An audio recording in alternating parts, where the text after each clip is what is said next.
Hey guys, in this video, we're going to take a look at how you can allow or don't allow instant messages permission on the Samsung Galaxy S22 series. First, tap on the home button to go back to the home screen, and from the home screen, swipe down at the top and tap on the settings icon. In settings, you want to swipe up and go down.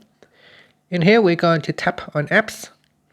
Next, tap on the option key at the top.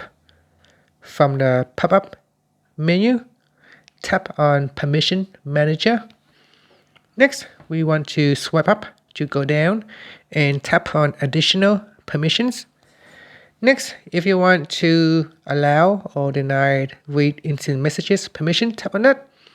And in here, you can see we got Google Services Framework. So if you tap on that, in here you can choose allow or don't allow.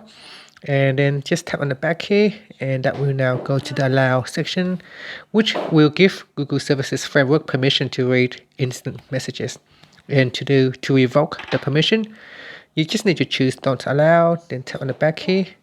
Alright, so that is for read instant messages.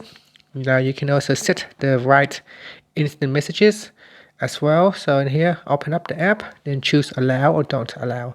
And that is pretty much it. Finally, you can tap on the home button to go back to the home screen. Thank you for watching this video. Please subscribe to my channel for more videos.